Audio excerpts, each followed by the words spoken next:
Take those all back. Okay, so you wonder, why didn't I stop then? Because I do. I listen to that and I think, like, why in the world did I even try to keep going? That was terrible. Okay. I think that it's honestly the fear of failure that I think spurs people to after recording something like that.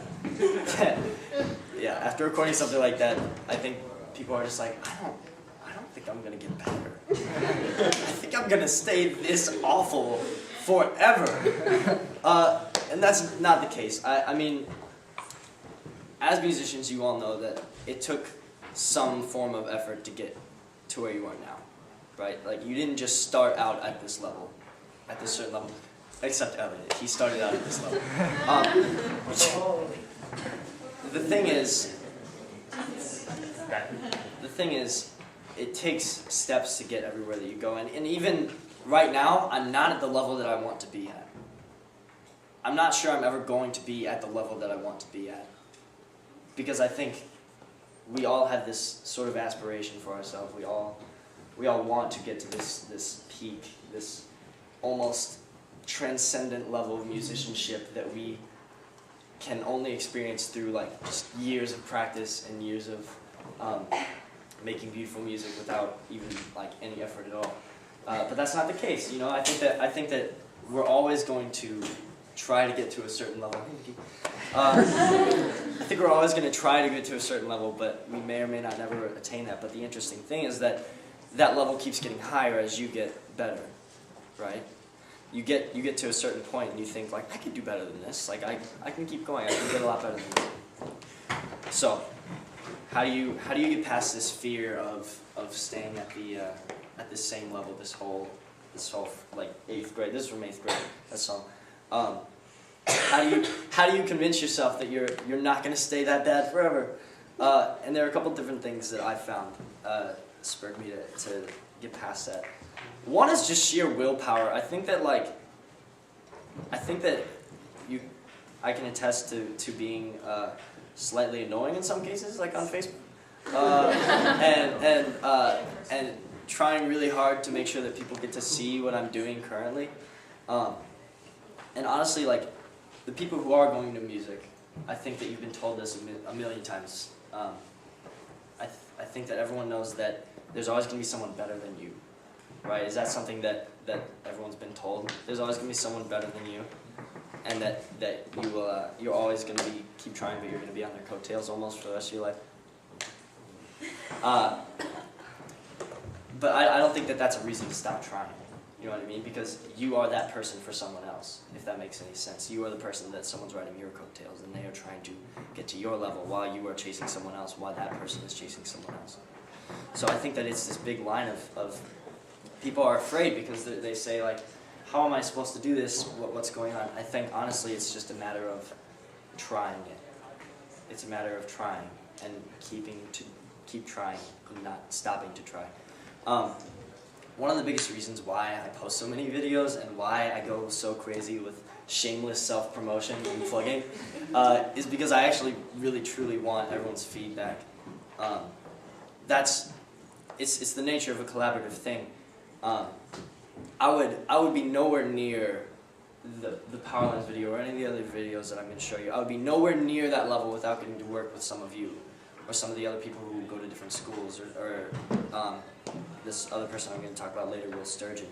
I would be nowhere near at the level of musicianship that I'm at now. And not to say that I'm the best. Like I said, I'm still trying to get all the way up here. And right now I feel like I'm around here. 8th grade was like... But you have to seek feedback. You have to try to figure out stuff, not only on your own, using your own tools of musicianship, but you also have to ask other people, because other people are talented, right? There are so many talented people in this room. I can't even handle it. Like, think about this. Some of you that write now. I started writing, like, middle school something. Like, those of you who even have just started, like, this year or last year, think about how much higher of a musician you are than I was in 8th grade. Does that make sense? Like, think about how you are starting at a running start, and I was, like, crawling at the beginning. I've got 3 years of trying to get to where you are now. And that's where you're starting. You're blessed with this beautiful thing of now you've got all this time, but you've got all this experience of performing with Nico and performing outside of all your other personal things. So beyond feedback, there's another thing that is really daunting, and some people hate doing it, including me. Practice. Practice sucks.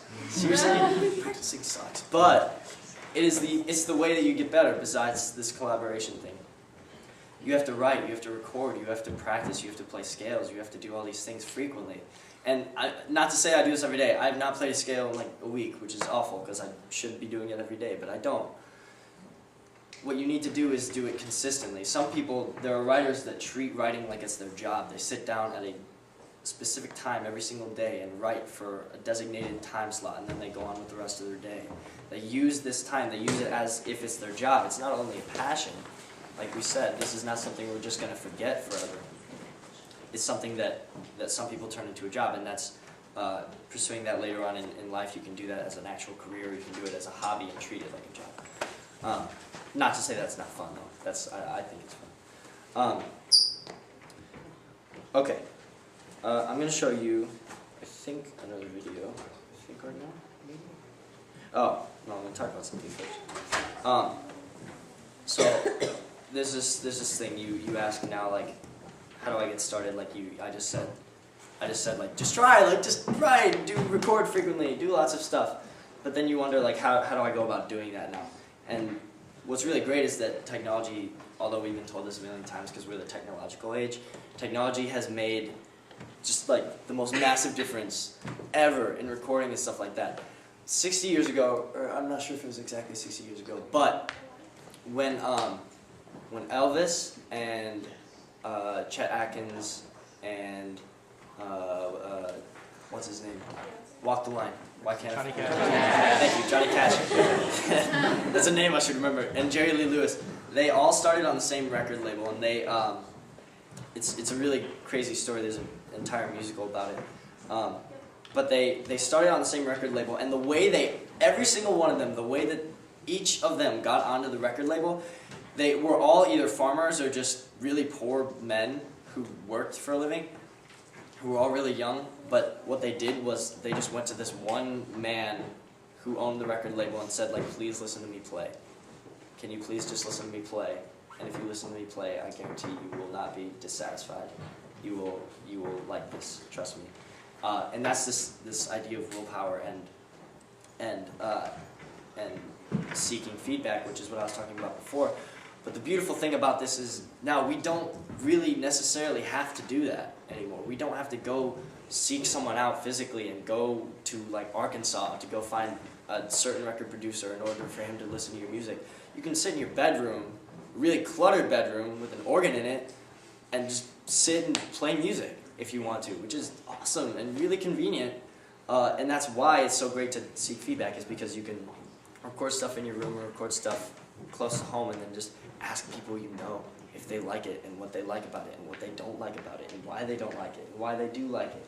It gives you all this extra option that allows you to get better.